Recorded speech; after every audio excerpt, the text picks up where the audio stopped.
Hey everyone, and welcome back to another reactions video. Today we are reacting to SpongeBob Conspiracy number 4. And yeah, if you have any other reaction videos that you would recommend I should react to, be sure to leave it down in the comments down below. Also, to show your support for these types of videos. And if you want to see more, be sure to hit the like button down below.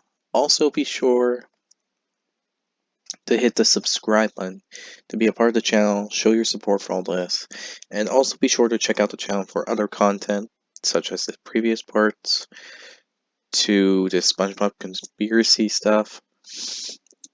I will make a playlist sooner or later about this, so be on the lookout for that. So you can just blitz right through all of it.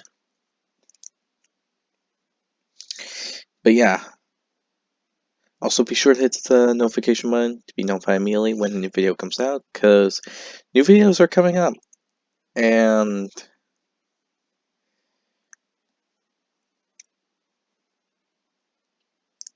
I doubt you want to miss them, because later on this week I'm probably going to do number 5 and number 6, because I remember there's 7. But without that out of the way, I read through the comments. I do read through all the comments. And you all say that this isn't the darkest conspiracy theory yet.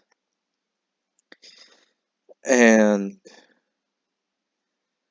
I get number 3 would be a bit darker than the rest, but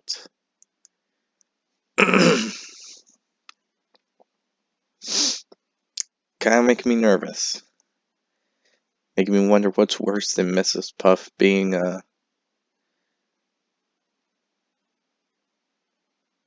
out there. Not sure that's the proper way to say it, but whatever. Let's just get right on into it. Are the Bikini Bottom citizens the result of nuclear radiation? Who is Pearl's mother? What is the Krabby Patty's secret formula? These are by far the 3 biggest questions in the show SpongeBob SquarePants, and today I'm going to be answering all 3 of them and more with just one theory. Get ready for the darkest SpongeBob conspiracy you'll ever see. This is the evolution theory. What? The evolution? We're back with another SpongeBob conspiracy. Guess I'm the SpongeBob guy now. That's all I make. You guys sure love these SpongeBob theories. Alex Bale out with another video. The makers of SpongeBob interfere to put in their own message to brainwash you people. Squilliam sends the doctor in. He's not really a doctor. He's just trying to infiltrate that little round thing on his head there. Oh my God. Thank God for Alex Bale. Look at that. He's helping me prove my point. You know what? That is awesome. Maybe some of you love them a little too much. You know, I got other videos, right? I make films and stuff too. Anyone want to watch those? Anyways, by far the most popular SpongeBob theory out there is the Bikini Atoll nuclear radiation theory. It's pretty simple. It's been confirmed that Bikini Bottom is actually beneath a real-life place called Bikini Atoll. From 1946 to 1958, the United States did nuclear tests there, devastating the area and leaving it radioactive even to this day. The theory states that the reason why the citizens of Bikini Bottom can talk and have formed advanced societies is because of mutations caused by these nuclear tests. And that's about the whole theory. Even though there's tons and tons of videos about it, none of them actually go in depth with it or really look through the show for evidence. But y'all know that if Alex Bale is making a theory on it, then it's not going to be some baby surface level analysis. I will watch every single episode of SpongeBob. I will read every page of the goddamn Wikipedia. If I'm making a theory on it, then you guys know it's going to be good. And once I really started looking into this theory, I realized that there is so much more here than anyone thinks. Get ready, because today we're going to be solving the biggest mysteries in the history of SpongeBob SquarePants and changing the way you look at the entire show. So without further ado, let's begin the theory.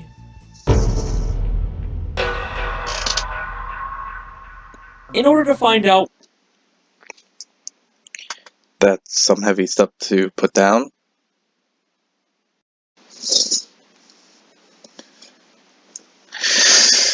Alright. That, is some information to actually take in.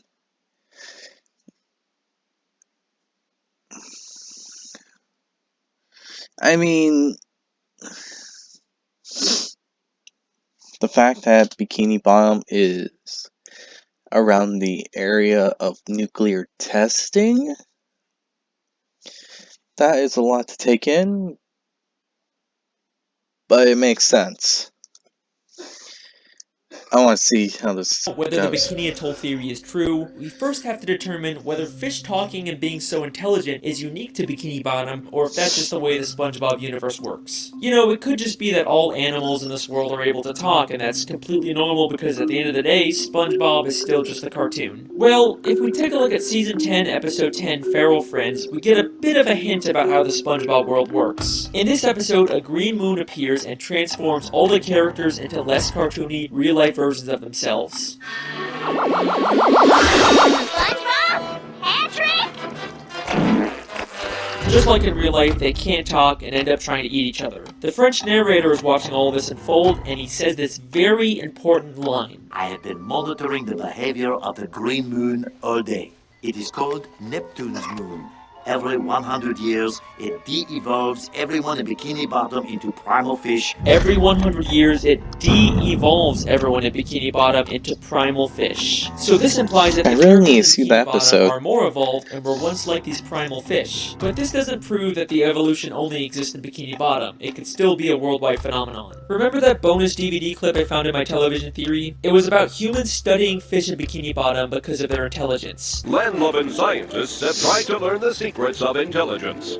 Their studies led them to the sea, where the citizens of one undersea colony demonstrated a genius so enormous, the scientists felt compelled to record their actions for use in teaching mankind how to live better. This makes it sound an awful lot like the fish in Bikini Bottom actually are uniquely evolved, and it's not some worldwide phase. Then, in the SpongeBob 20-year anniversary special, SpongeBob's Big Birthday Blowout, we get a major piece of evidence for this theory. SpongeBob and Patrick take a tour of the surface world and eventually go to a fish store and see some very realistic, less evolved fish. What kind of monsters would want to keep fish folk in jail like this? They're so beautiful. They can't talk back to SpongeBob and Patrick, and they're actually able to swim freely through the water instead of being affected by gravity. They are clearly showing us that both evolved and primitive fish exist in this universe at the same time. Now, sometimes we've seen Bikini Bottom characters represented as realistic fish like this, but only when they're out of water, never while they're still in water like these fish. We even see this again in the beginning of the third SpongeBob movie, Sponge on the Run. The movie opens with a coral reef full of these realistic primal fish, but eventually we get to Bikini Bottom where the more evolved fish live. So there you go, direct proof that the citizens of Bikini Bottom are uniquely evolved. This is a very deliberate world-building choice for the creators to make. So I guess that kind of confirms the Bikini Atoll theory. Theory confirmed! We did it! Woo! Well, let's hold on for a second. As much as I'd love to call this theory complete, there's actually one major piece of evidence that gives me some resistance. Something I've never seen anyone else bring up when talking about this theory. Prehistoric Bikini Bottom. We've seen episodes like UGG or SB129 that show Bikini Bottom millions of years in the past, but we still see evolved versions of SpongeBob and Patrick. Sure, they may not be super intelligent or advanced, but they're still clearly way more evolved than the primitive, realistic versions we see in Feral Friends or in the fish store. So, how are we seeing these evolutions millions of years before the Bikini Atoll tests? Well, unfortunately, I think the only conclusion is that the Bikini Atoll theory just isn't true. I mean, clearly something has caused Bikini Bottom citizens to be uniquely evolved, there's no denying that. But whatever caused it took place millions of years ago and couldn't have been the Bikini Atoll nuclear tests. Then, what really caused the evolution? In the entire show, the only thing we've seen that directly affects the evolution of characters is the Green Moon and Feral Friends. Except the French narrator specifically calls it Neptune's moon. It is called Neptune's moon. Named after the ruler of the seven seas, King Neptune. King Neptune is a character who's been around since the beginning of the sea. He's a character who the Bikini Bottom citizens view as their god. And he's a character who has the ability to change fish into other forms. What the? Oops.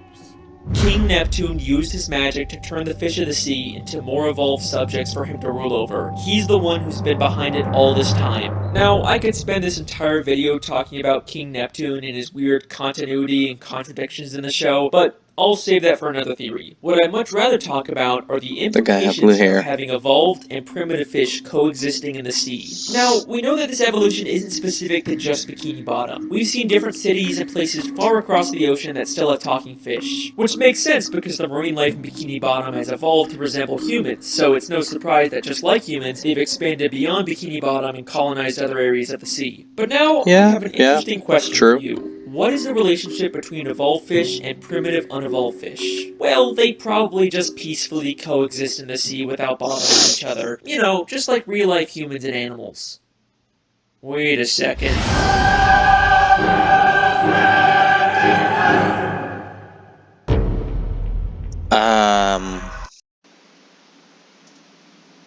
The war. I think there was only one mention of a war in Bikini Bottom, and that was the... Well, there's only one that comes to mind, and that's the episode where Spongebob and Patrick had this, like, battle where one side wanted things to be clean, the other wanted to be dirty. That's the only one I can think of. In Season 3, Episode 10, the Krusty Krab training video, there is this hilarious, absurd moment when they're talking about Mr. Krabs. After the war, Krabs stayed secluded in a deep depression that seemed endless.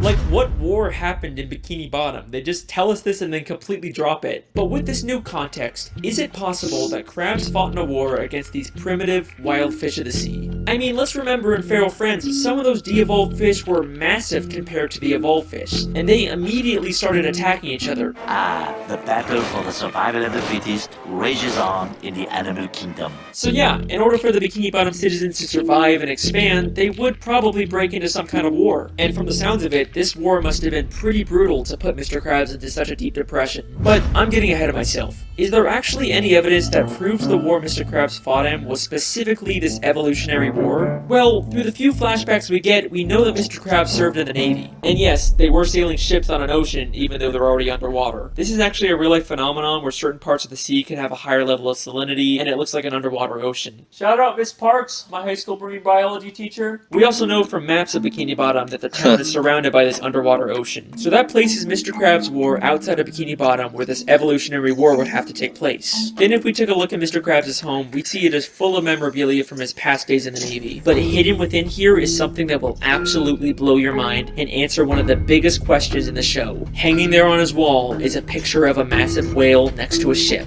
You don't think that could be... No, it can't be. Pearl's mother?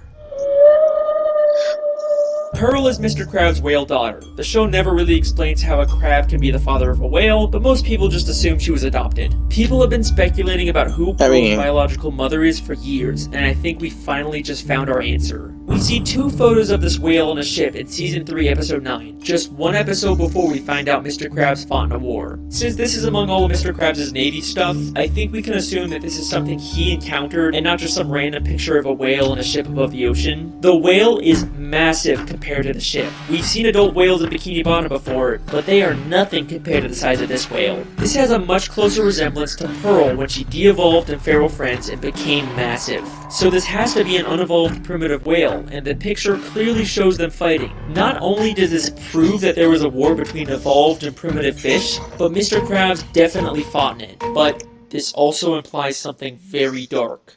Mr. Krabs killed Pearl's mother. The only direct reference we get in the show to Pearl's mother is one of Mr. Krabs' many sayings, Mother of Pearl. Mother of Pearl! Mother of Pearl! Holy Mother of Pearl! He uses it in place of something like Holy Crap or Dear God, only saying it when something truly shocking or terrible happens, because he knows the terrible thing that happened to Pearl's mother. Why did Mr. Krabs go into such a deep depression after the war? Because he's haunted by what he's done, and the smoking harpoon to prove it is right there on his wall. So, that leaves us with an important question. Why did he adopt Pearl? After he killed her mother, he probably realized she had an infant daughter who had the evolutionary genes. Instead of leaving her to die, he adopted her as his own. all while keeping the dark secret that he was responsible for her mother's death. Woo! Childhood ruined yet? Well, don't worry, there's still time for this Wow. movie to get Way even to put worse. something that Now's makes your a chance to kid's remove show yourself into a before things horror. get really dark. Still here? And that's Okay, not the dark so here's part. a fun question. What's the deal with all the pets in Bikini Bottom? How come most fish are basically humans, but a snail or a worm acts like a pet? Well, just like humans have domesticated wild animals, it should be no surprise that evolved fish have domesticated primitive fish as pets. Unlike the massive primitive fish that the Bikini Bottom citizens had to go to war with, there's also smaller primitive fish like jellyfish, snails, spirit worms, seahorses, and clams that the Bikini Bottom citizens were able to form symbiotic relationship with. That's true. Aww, and I thought you said this was gonna be the dark part, Alex. They're living peacefully together. That's nice. Okay, you got me. Here's another fun question. Where do the citizens of Bikini Bottom get their food? I mean, sure, some of it is plant-based, but there sure does seem to be an awful lot of meat-based food under the sea. I think you know where I'm going with this. The Bikini Bottom citizens eat primitive fish. Haha, it's not cannibalism if they're less evolved than you, right? There's no moral dilemma there. In Season 3, Episode 13, we see direct proof of this when the characters go fishing for primitive clams. This is something completely normal in this world. And then there's the Chum Bucket, which sells chum. Chum. Chum is literally just ground up fish. The show isn't even hiding this. Now, we don't really see too much of the meat harvesting side of the bottom, and I'm not surprised they're keeping it on the DL, That's with what the whole chum is made cannibalism of. thing. But there is one secret to making food. You see too much of the meat harvesting side of Bikini Bottom, and I'm not surprised they're keeping it on the DL, with the whole cannibalism thing. But there is one secret to making food that is kept more secret than anything in Bikini Bottom. The best kept secret in the entire show. You already know what I'm gonna say. The Krabby Patty secret formula. Throughout the show, there's been lots of contradictory evidence about the Krabby Patty secret formula. In Season 4, Episode 7, Mr. Krabs says it's an old family recipe. Your mother knows the Krabby Patty formula? Of course she does! It's an old Krabs family recipe! But in Season 5, Episode 1, apparently Mr. Krabs discovered it on his own by accidentally mixing random ingredients together. I've done it! I discovered the perfect patty batter! Sometimes it's a secret formula, sometimes it's a book, sometimes it's a secret sauce, and any glimpse we get of the formula is just random nonsense. There is a ton of contradictory evidence out there, but I think this might all be intentional. In order to throw people off, Mr. Krabs has spread misinformation about the Krabby Patty formula. In fact, he's already done this in Season 3, Episode 18, by hiding a fake formula for Plankton to find that says he's the secret ingredient. Mixed together with the most important ingredient of all, 4 heaping pounds of freshly ground plankton? And the contradictions aren't just inside the show. Even one of the Spongebob crew members once said that Krabby Patties are vegetarian and contain no meat. But I've always been a little suspicious about what the creators say. They've also said that they're not allowed to show fish as food, except they clearly do with chum, clam fishing, and all the many, many gags where fish turn into food. It's almost like they're not allowed by Nickelodeon to publicly acknowledge this because that could create a controversy, but they could still sneak this dark secret into the show. So, what is the true secret ingredient? Where does the meat really come from? It's strange, we never really see Mr. Krabs get the meat delivered, or at least go out himself to get it. It's almost like he has all the meat he needs stockpiled somewhere. What primitive meat can Mr. Krabs have access to? Maybe he's been holding on to something from the war. What could Mr. Krabs have killed during the war that he doesn't want anyone to find out about? Something big enough to supply him with meat for years without needing more. Wait. What could that be? Don't tell really gonna make me say it? Mr. Krabs is using Pearl's dead mother's carcass to make Krabby Patties! Woo! We did it! Yeah, we solved the mystery! We did it! I'm so glad! Season 1, Episode 15, Sleepy Time.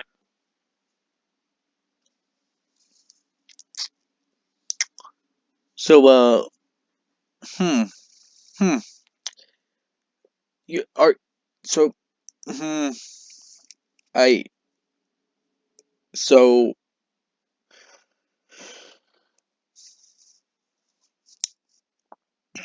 this is actually gangbang to me. So what you're saying is, everyone's eating dead whale. Okay. Mr. Okay. Krabs has a dream that he's on a boat fishing for a massive dollar. This is his memory of killing Pearl's mother, except now all he sees her as is money. And take a guess what name he calls the dollar. What's he doing, Mr. Krabs? Hey, picking Neptune's pocket! What are you talking about? I'm talking about cold hard flipping cash! It's the mighty Moby Dollar! Moby Dollar, a direct reference to Moby Dick, a story about hunting a whale. Are you kidding me? And that is the evolution theory. I warned you guys this would be a dark one. The Bikini Atoll theory, King Neptune, Pearl's mother, the Krabby Patty formula. Oh. We hit everything in this theory. Even if you don't agree with all of it, you gotta admit a lot of this makes sense. Eugene Krabs' aspirations for money and greed have caused him to do terrible, terrible things. At least his love for Pearl seems to be real, so maybe there's some small amount of good in him. And even though Pearl's mother probably provides tons of meat, eventually he's gonna run out and he'll have to face what he's done. Well, unless of course there's another whale he has access to. Nope. Nope. No. No. No. No. No. No. No. No. No. No, Mr. Krabs please wouldn't don't. do that. He loves Pearl. He's not just raising her for Krabby Patty meats. Even Mr. Krabs isn't that much of a monster. From every side I've ever seen, the sweetest sound I've heard, I'd gladly give up everything for all the money that I've earned! Huh. Well, alrighty then, that's the end of that theory. Just gonna end it here before there's any So, more plot here's twists. to You hoping guys that's have not been the case. insanely supportive with these SpongeBob theories, so I guess I have to make more. I've been your host, Alex Bale. Thanks for watching.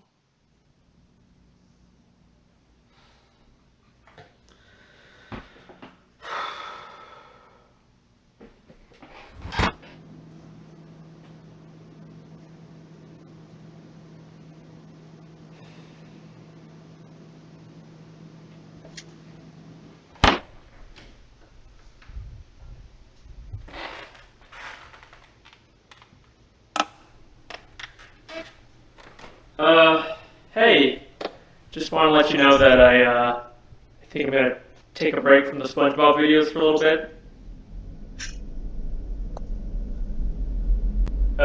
It's not you. I mean, the videos are great. People love them. It's just, I think I want to go back to making actual films for a bit.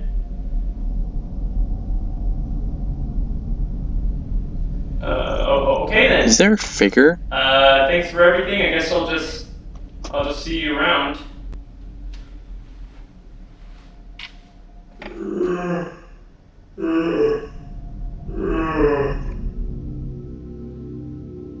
When I found you were unnoticed and unloved.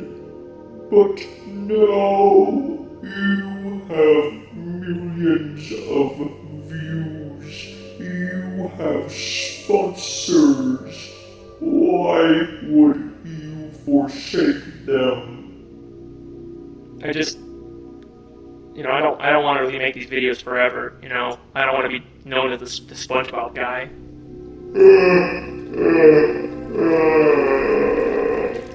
My boy, you really think they will care about your little films? I am your muse. I have given you the gift of knowledge. If you wish to go back to anonymity, then be my guest. But I know who you really are.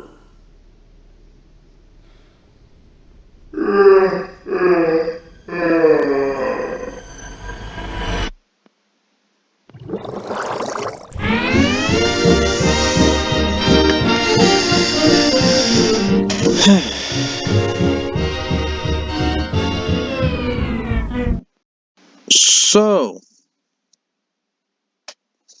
that was a thing.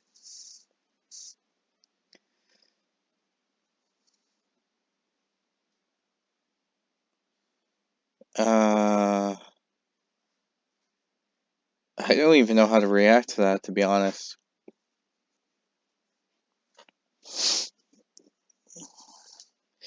Evolution theory, yeah, I can see it. But the third part to this, near the end, I will admit is very dark.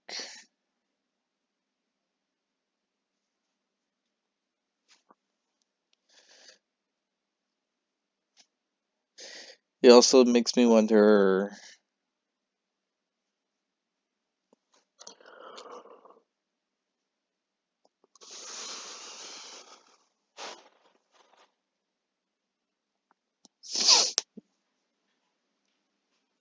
how this works. And if Mr. Krabs would actually kill Pearl just for more Krabby Patty formula. Though it also does explain how Pearl came to be. Does raise a question here and there, but yeah, this is a dark theory. I'm still trying to process it, to be honest. Because that was dark. I mean, the evolution thing here, I get. I understand. Makes sense. Not really that effective. The war, yeah, I kind of figured, but the near end, when it talks about Pearl and her mother, yeah, that's, hitting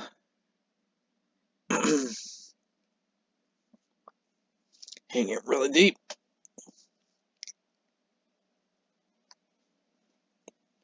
So, yeah, hope you all enjoy. Next time we are going to cover number 5, the Neptune theory. If you have been enjoying these videos, be sure to hit the like button down below. Also, be sure to hit the subscribe button to support the channel and all these videos I post out for you all to enjoy. If you have any other videos that you want me to react to, be sure to leave it in the comments down below. Also, be sure to hit the notification button, be notified immediately when a new video comes out, because things are really heating up with this whole conspiracy stuff. So I hope you all enjoy, and I will see you all next time. Bye!